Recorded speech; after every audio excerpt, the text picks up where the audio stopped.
Shalom, keluarga Yakum yang dikasih dan mengasihi Tuhan. Selamat bertemu dengan saya, Pendeta Purnomo dalam Yakum Fellowship. Kali ini kita mengambil tema spiritualitas pekerja. Mari kita tunduk dalam doa sebelum kita merenungkan sabda Tuhan. Kita berdoa. Allah yang Maha Kasih, kami bersyukur keluarga besar Yakum dapat berhimpun dalam Fellowship Yakum. Kami akan mendengarkan firman-Mu, oleh karena itu kami mohon penyertaan Roh Kudus-Mu. Sabda yang telah kami dengar menjadi kekuatan dan petunjuk bagi kami dalam menjalani karya kami di Yakum. Terima kasih Bapa, demi nama Kristus kami berdoa. Amin.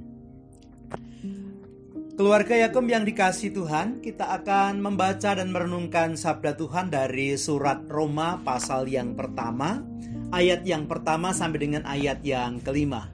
Saya ulangi, Roma pasal yang pertama, ayat yang pertama sampai dengan ayat yang kelima. Demikian. Dari Rasul Paulus, hamba Kristus Yesus yang dipanggil menjadi rasul dan dikuduskan untuk memberitakan Injil Allah. Injil itu telah dijanjikannya sebelumnya dengan perantaraan nabi-nabinya dalam kitab suci.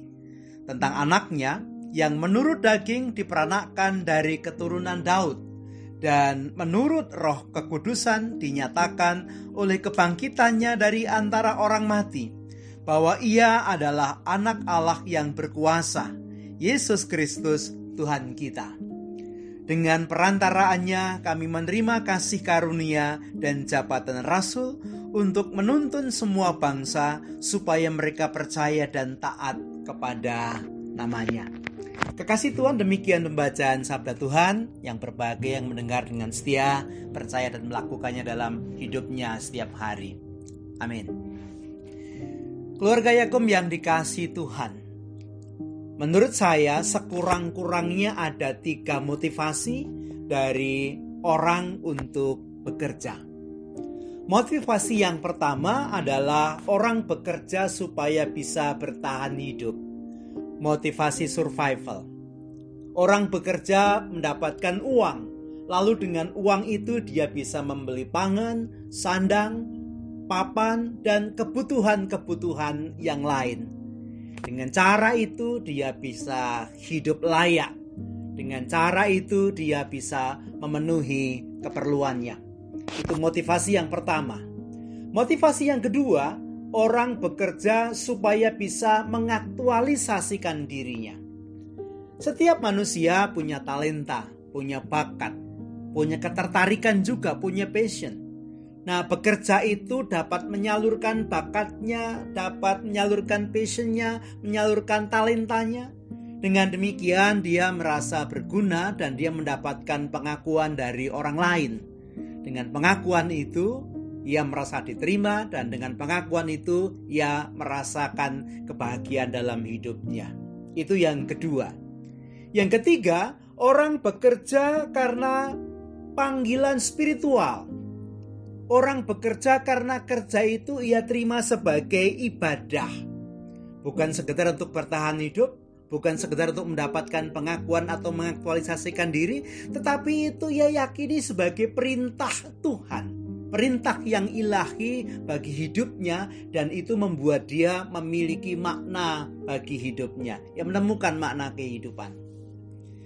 Keluarga Yakum yang dikasihi Tuhan, kalau kita membagi dalam 3 motivasi itu, kira-kira keluarga Yakum termasuk yang mana?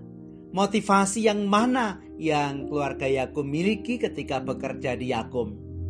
Motivasi survival kah? Motivasi bisa mengaktualisasikan diri kah? Atau motivasi karena itu panggilan spiritual? Keluarga Yakum yang dikasihi Tuhan, ya sesungguhnya 3 motivasi itu ada dalam karya kita, dalam pekerjaan kita. Tetapi kita mesti berproses, bahwa kita mesti bergerak sampai pada motivasi yang tertinggi, yaitu panggilan atau perutusan. Yaitu spiritualitas yang mendorong kita untuk bekerja sehingga kita bisa menemukan makna kehidupan. Bagaimana itu dapat dilakukan? Kalau kita belajar dari apa yang dilakukan oleh Rasul Paulus yang ia tulis dalam suratnya kepada jemaat di Roma, Yang pertama, Rasul Paulus memandang dirinya sebagai seorang hamba. Ia adalah hamba Kristus Yesus. Ayat yang pertama bagian A mengatakan, dari Paulus, hamba Kristus Yesus. Sebagai hamba dia sudah kehilangan hak kemanusiaannya, otoritas atas dirinya, karena itu ia serahkan kepada Kristus Tuannya. Ia seorang hamba yang melayani Kristus. Lalu yang kedua, Rasul Paulus memahami dirinya dipanggil atau diutus untuk tugas khusus yang sudah dipersiapkan Tuhan baginya, yaitu menjadi pemberita Injil bagi bangsa-bangsa, bagi orang Yahudi. Saya baca ayat yang pertama dengan utuh. Dari Rasul Paulus, hamba Kristus Yesus yang dipanggil menjadi rasul dan dikuduskan untuk memberitakan Injil. Kita tahu mengingat bagaimana Paulus dipanggil oleh Tuhan. Pada waktu ia bernama Saulus, dia adalah penganiaya jemaat, dan dalam perjalanannya dia berjumpa dengan Tuhan Yesus melalui cahaya menyilaukan yang kemudian membuat matanya buta, dan suara yang menggugah dia, "Saulus, Saulus, mengapa engkau menganiaya aku?" Itu panggilan yang dia terimanya, dan itu menjadi tonggak dari spiritualitasnya dalam berkarya. Paulus adalah seorang tukang tenda, sekaligus dia adalah seorang pemberita Injil. Dan ia memahami, ia melakukan semuanya itu sebagai sebuah panggilan yang datang dari Allah. Yang ketiga, keluarga Yakub yang dikasihi Tuhan, panggilan itu ia terima sebagai kasih karunia, sebagai kemurahan Allah. Pada ayat yang kelima dikatakan, dengan perantaraannya kami menerima kasih karunia dan jabatan rasul untuk menuntun semua bangsa, supaya mereka percaya dan taat kepadanya. Jabatan rasul itu ia terima sebagai kasih karunia. Kalau Rasul Paulus berefleksi atas dirinya sendiri, tentu ia merasa tidak layak untuk menerima panggilan dan pengutusan itu. Ia adalah seorang penganiaya jemaat, musuh Kristus. Tetapi kasih Allah dalam Tuhan Yesus yang kemudian mengangkat dia menjadi seorang rasul. Oleh karena itu ia menyebut pengutusannya itu adalah kasih karunia Allah.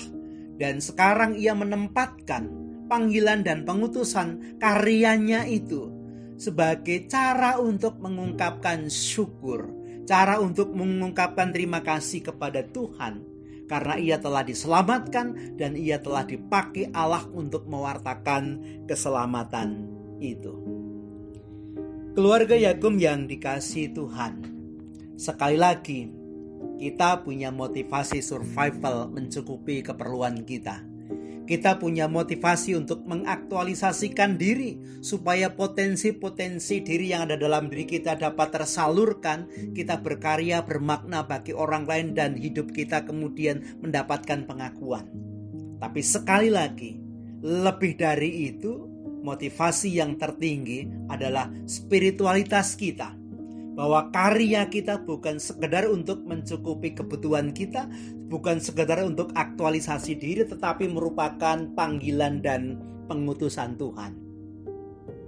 Maka dalam pekerjaan kita, dimanapun kita ditempatkan dalam keluarga besar Yakub, ingatlah bahwa kita adalah hamba.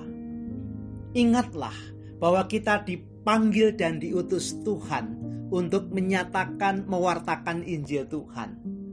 Ingatlah bahwa panggilan itu, karya kita, apapun kita, dimanapun kita ditempatkan, itu adalah kasih karunia Allah, sehingga karya itu harus kita kerjakan dengan setia sebagai cara untuk mengucapkan syukur.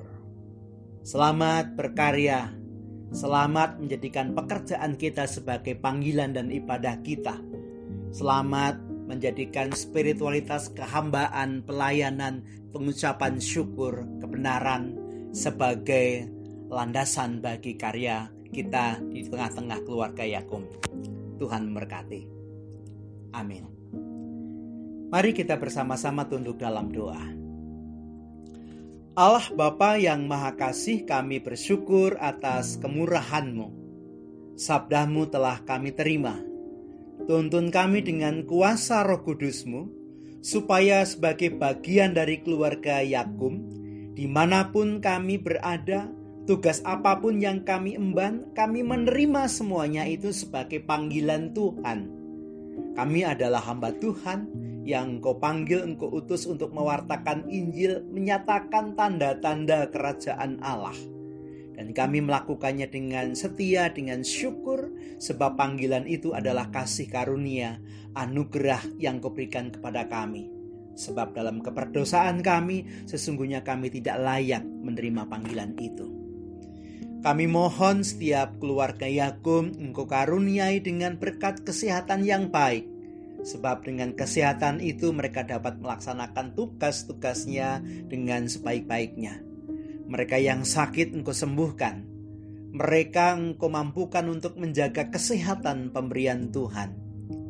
Engkau karuniakan kepada setiap keluarga Yakub kelimpahan rezeki dalam kehidupan mereka. Engkau karuniakan dalam keluarga Yakub ketekunan dan kesungguhan hati dalam bekerja dimanapun Engkau berada. Kami mohon Engkau karuniakan kepada keluarga Yakub hati yang penuh syukur, penuh cinta, terlebih hati yang senantiasa beriman, sehingga tantangan dan cobaan sebesar apapun dapat mereka atasi dan mereka berdiri sebagai pemenang. Saudara-saudara kami keluarga Yakub boleh bergandengan tangan memikul misi yang telah Tuhan karuniakan kepada keluarga Yakub. Terima kasih ya Allah, inilah permohonan kami yang kami naikkan di dalam Tuhan Yesus Kristus. Amin. Demikian perjumpaan kita bersua di lain kesempatan. Tuhan memberkati.